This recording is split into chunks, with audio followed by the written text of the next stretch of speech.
you guys, so it's something that I need to say to you guys before you buy these clippers. All right, I felt like it was a real APB. I needed to put the APB out on there. All right, basically I will do the review. I don't want to, but I have to show you guys something. All right, now these clippers right here are the new Revite that Andis came out with. I zero gapped them.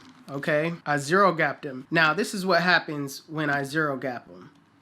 It just pops off real easy. Like, it's no effort. And it didn't happen like that, you know what I'm saying, when I didn't zero gap them. As soon as I zero gapped them, it just feels like it was so easy to pop off. When I clean them with my brush, it pops off real easy. And to be honest, if you guys checked my first look at these clippers, is every bit of what I said about them. You know what I mean? It's every bit of what I thought. So before you buy this clipper, really wait for my review because it's coming soon. All right, this video, I did a crop top, high taper, fire, blaze. If you like the cut, make sure you give it a thumbs up. Hit the subscribe button if you're new. It's more barber videos, more education to come.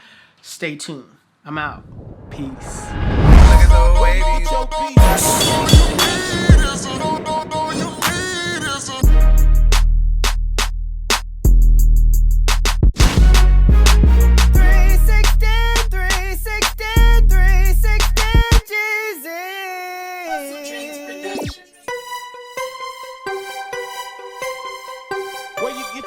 HustleDreamProduction.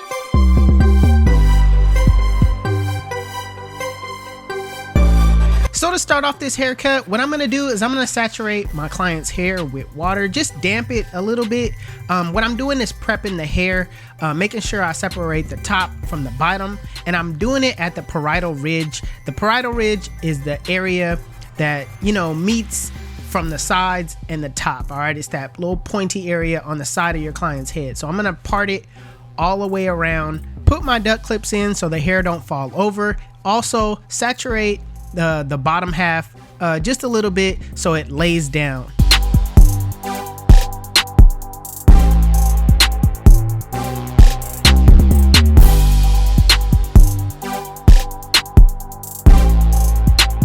So right now I got my Andis cordless masters with my 3-guard with the lever open, and I'm debulking, taking off all the bulk on the sides, leaving some bulk at the top. Basically kind of just judging how far I go up by using my comb, kind of feeding it into the teeth of the blade as basically a guideline of how far I go up. But I'm basically going to drop it in the back because I want to keep some of that bulk in the back to clipper over comb and build shape.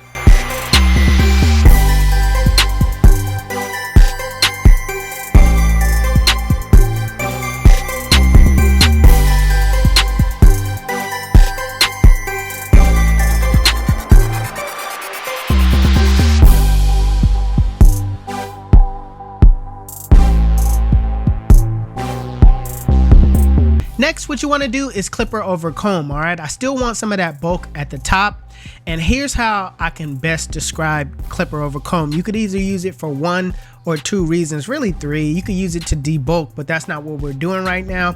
Right now we are building shape. All right, the second way you want to use clipper over comb is by blending into the bulk at the top.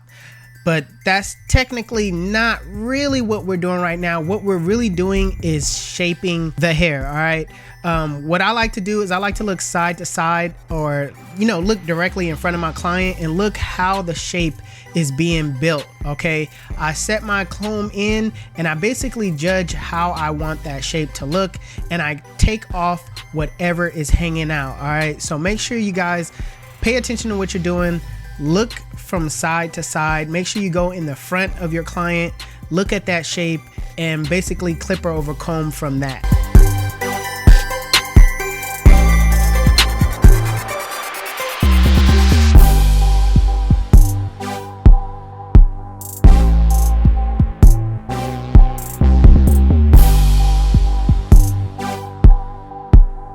So now that I got the shape that I want, it's not the final shape, but it is a shape that I'm going for.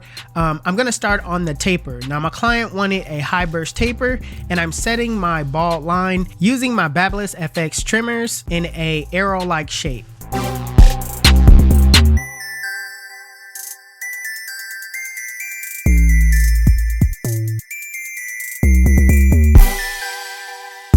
Now going back with my Andis cordless masters, with the lever fully open, I'm going up about a 1/2 inch. I'm making sure that I keep everything in that arrow-like shape as I go along.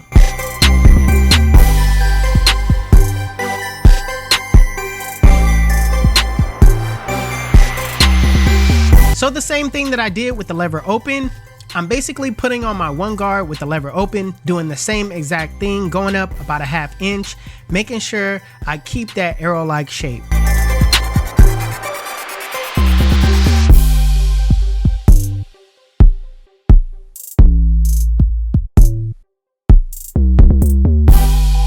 Now putting on the 2 guard, I'm basically just gonna scoop into that bulk that's on top.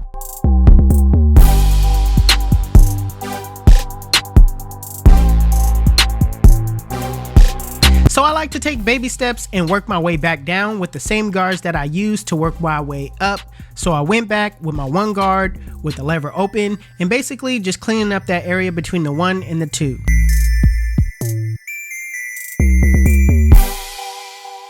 Now fully closing the lever on that 1 guard. In a flick out motion, I'm flicking out that middle line. Now keep in mind, this is not going to take the line out. All it's doing is softening it up to take it out with the next step.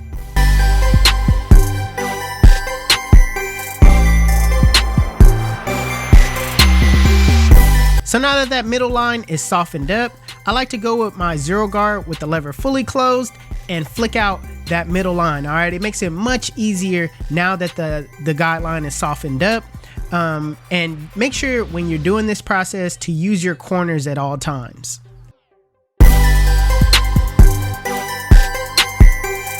So the same way I attack that middle line is the same way I'm going to attack that bottom line. I'm going to set the lever halfway and soften up that bottom line before I actually take it out fully.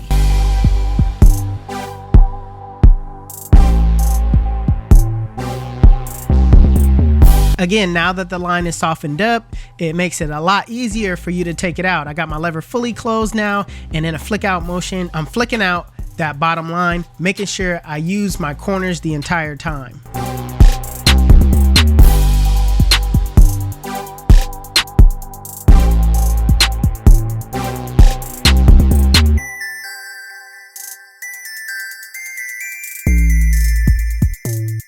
Now in some cases, the lever close doesn't take out the bottom line. Use exactly what you use to set in that ball line and take it out, all right? Except use it the other way around and kind of use your corners. So now that you put your guidelines in, you took them out, detailing is the most important part of the fade of blending, period. All right, what I like to do is I like to look at the mirror. The mirror shows you a different perspective on the blend that you can't see just head on. All right, so what I like to do, turn the clipper sideways, kind of get in those bulk areas. It may look like I'm using my full blade, but trust me, I'm just tilting it and using my corner. So get inside those bulk areas and separate those hairs.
So next, I'm gonna work on some shear work. I'm gonna saturate my client's hair with water, basically working from front to back. I'm gonna take about 2 inches off the top per my client's request and basically do some cross-checking. And also, I'm gonna use my thinning shears to texturize the hair.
there were some other kids in the waiting room area hating, laughing. They ain't wanting to look good, but God did.